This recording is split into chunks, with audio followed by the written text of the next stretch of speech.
First, we've got a developing story. A combative and off-the-cuff Donald Trump speaking less than an hour ago inside Trump Tower right in Midtown. The president spending several minutes defending his initial response to the violence in Virginia and once again blamed many sides for the incident.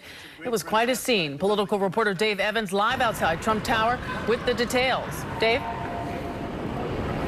Diana, as we all saw, this is another unusual news conference with President Trump. It took place in the lobby here at Trump Tower on Fifth Avenue. And as you mentioned, he angrily went toe-to-toe with reporters, and he basically doubled down on his comments from Saturday after the violence in Charlottesville, Virginia. Some of his more controversial comments seeming to equate the actions of neo-Nazis and the KKK, also white supremacists, with the actions of protesters, what he called the alt-left.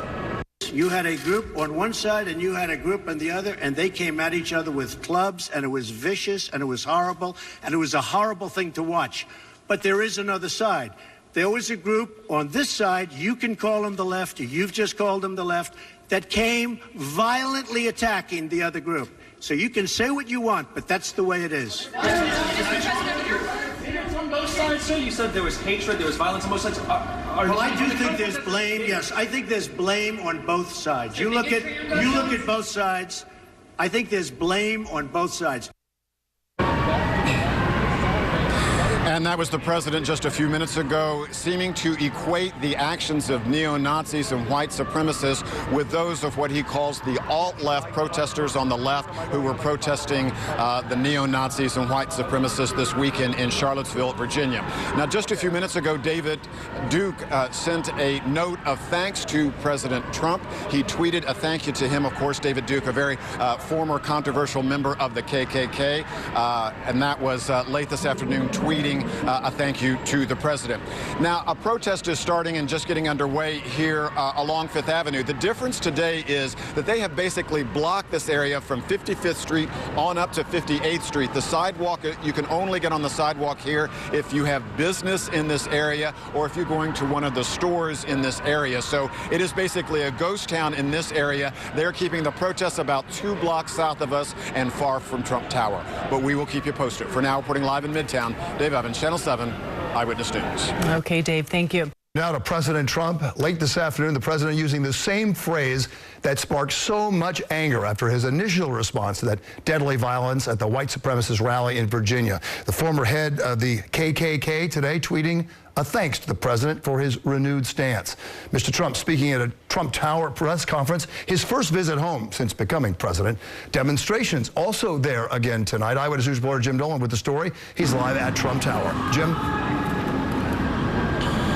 Bill, it's been an interesting trip home to Trump Tower for the president, right? Today, he once again blamed protesters on both sides in Charlottesville for the violence there this weekend, saying that neo-Nazis and white supremacists were attacked with clubs by what he described as the alt-left.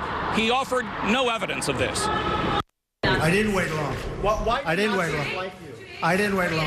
A combative President Trump stood firm today, defending what some saw as a delay in condemning the violence of neo-Nazi and nationalist protesters in Charlottesville over the weekend. And he once again appeared to spread the blame around for that violence. What about the alt-left that came charging at the, as you say, the alt-right? Do they have any semblance of guilt? Let me ask you this. What about the fact they came charging with clubs in their hands, swinging clubs?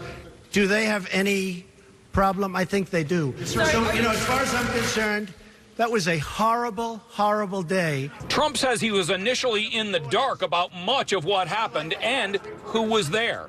I didn't know David Duke was there. I wanted to see the facts. And the facts, as they started coming out, were very well stated. In fact, everybody said his statement was beautiful. If he would have made it sooner, that would have been good. I couldn't have made it sooner because I didn't know all of the facts. Neo-Nazi James Alex Fields was arrested for driving his car into a group of counter-demonstrators, killing 37-year-old Heather Heyer. Many, even in Trump's own party, have called the violence by the alt-right there domestic terrorism. The president said he's not so sure. Well, I think the driver of the car is a disgrace to himself, his family, and this country. And that is, you can call it terrorism, you can call it murder, you can call it whatever you want. I would just call it as the fastest one to come up with a good verdict. That's what I'd call it. Because there is a question. Is it murder? Is it terrorism? And then you get into legal semantics.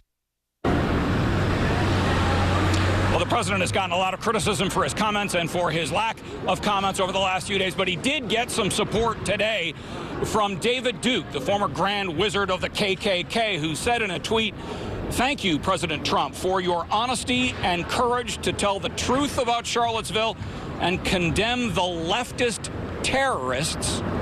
That again from David Duke, the former Grand Wizard of the Ku Klux Klan. Reporting live from the East Side, Jim Dolan, Channel 7 Eyewitness News. Jim, thank you. By the way, you can watch more of what President Trump had to say again today. We have that on our website, ABC7NY.